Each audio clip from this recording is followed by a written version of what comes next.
Thank you, Jasmine. Hi, everybody. I am very happy to be here and to have this conversation. And I wanted to say that when I received the invitation from Resource and to answer this question about what are the alternatives that we are finding in our local context or in a regional context to respond to the violations of sexual reproductive rights and to respond to the survivors and their families when they are looking for justice. This for me was a very important question, and I want to begin presenting my work in my local organization, that is Surkuna, as we were very near to the survivors and very near to the families that are looking for justice for the women in their families, because they have been killed or they have disappeared. Something that we have learned is that in a context as the one that we are living right now, which femicides do not stop, in which sexual violence has intensified, and in which more and more women are missing, what we have to question us, and what we have to say is, how do we face this reality? How do we find a way to respond? Because we are very angry, we are very angry, we are very sensitive about everything that is happening. So something that I want to say is that we have found in the collective voice a response, in the feminist accompaniment a response also, and the feminist accompaniment for us have been something that could help survivors and their families to find justice in the face of violence and impunity. So we began in Ecuador to identify ourselves as accompaniment and to understand that to find justice is not only to go through the law or to go through the penal alternatives, but this has been something that we have find in the process, because when families or survivors reach us, they are trying to do in some way some legal process, but when we begin to do this work together, what we have begin to do is to resignificate what is justice for us, what is justice for them, what does reparation means. And this has been a work very, very slow, but I think we are finding an alternative.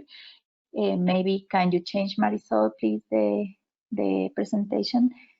Thank you.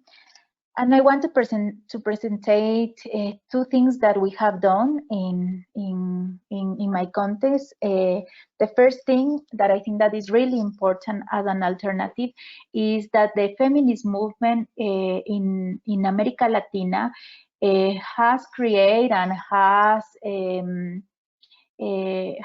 taken the streets, for example, with a lot of mobilization around femicide, around sexual violences, with this movement that we call Vivas Nos Queremos, or We Want Us Alive, no more women, ni una menos, no more women lost or no women killed, no more women being victims of sexual violence. And in Ecuador, something that we are doing a lot is to say that to recognize my own story and to recognize my own violence is a way to be with you and to help you find justice. So I want to share this campaign and this alternative that we find in my organization that is called Justice for Everybody, Justice for all the women.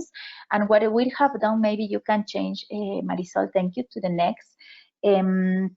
What we have done is first to learn to listen to the victims and to their families, to the survivors, And what we found is that justice could Resignificate could mean a lot of new things when we are together in this research, because when you search for justice, the first idea you have is that justice is only the penal thing, no?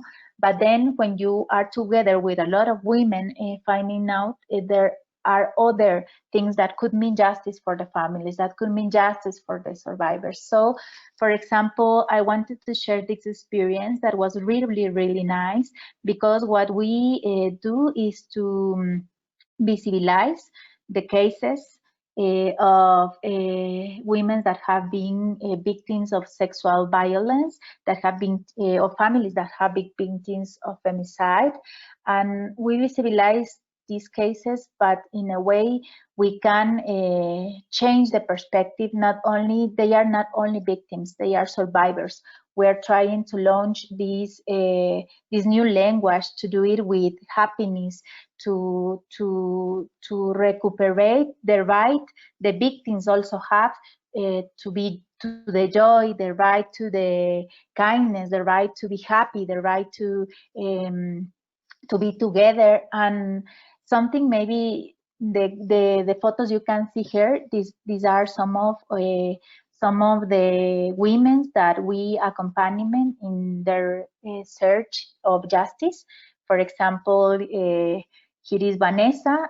She was Vanessa, and she is accompaniment with her mother and her cousin, and we try to use the memory as a way to do justice. The memory is very important for us, to remember them alive, to remember them happy. So something that we have been used is to resignificate and to fight, because the penal system and only looking for the jail, for example, as a solution for justice is never is the solution. Because we need to do memory and to resignificate this. Maybe you can change, please, Marisol. So something that we do is this we do we try to resignificate the pain about the loss of a woman.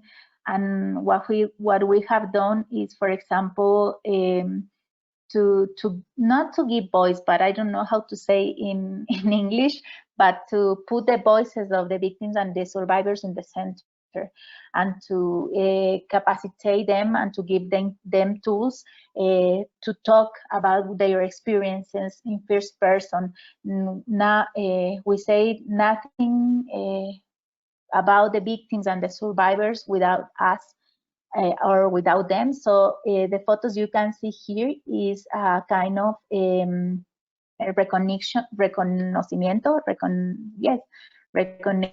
we do to the families that are fighting for justice, to the women that are looking for justice for other women. And this event we do was very significant, because we put in the center the families, we put in the center the survivors, and something that was really important in this meeting we have with all the survivors, with all the victims, with all the families, was that we realized that to look for justice is not a struggle that we can do alone, for example, and that justice is more than the legal thing, because looking for justice is also to try these things don't repeat again, to understand that it's not only my story, it's about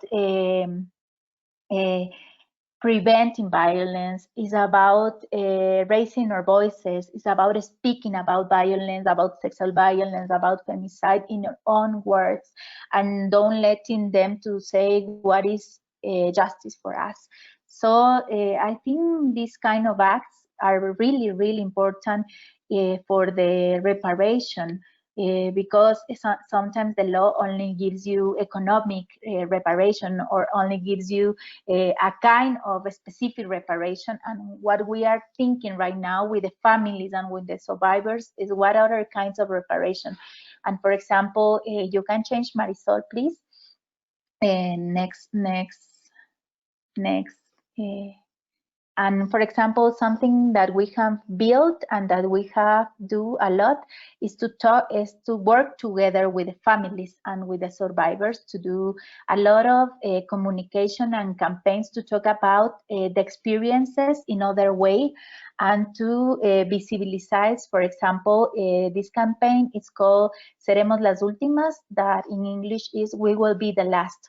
And this campaign was launched with the families and the survivors of two girls that were victims of sexual violence when they were very little in a gym where they in a gym that you can see.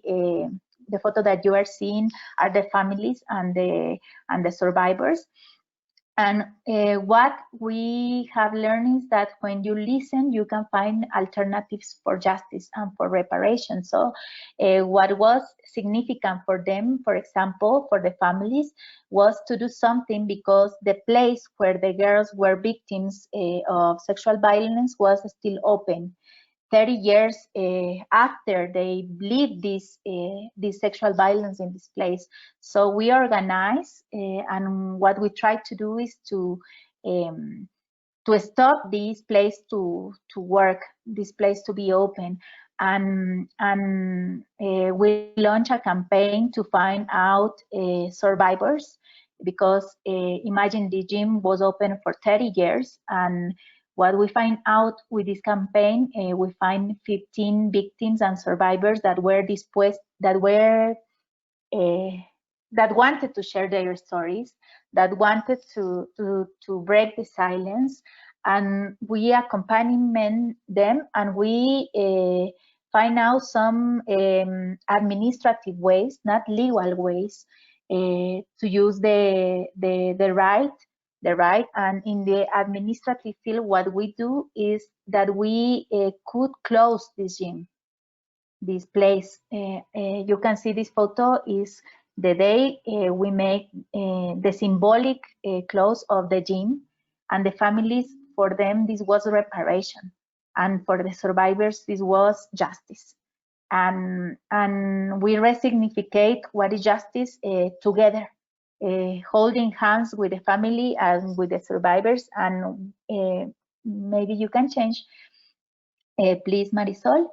And something that we have learned is that breaking the silence is an alternative to penal justice or to legal justice, but breaking the silence not alone, with other survivors, with your family, and working together to reveal what has been broken when violence or sexual violence occur. So what you are seeing right now are are some activities that we have done together with the families, with the survivors. And what is interesting is, for example, that the father of the survivors, the fathers, have been involved in the campaign. The mothers have been involved in the campaign, their sister, their friends. And as you can see, this what we say, we will be the last, is what is the main objective of our campaign, to visibilize that sexual violence is not okay, to visibilize that we need to end it, and what we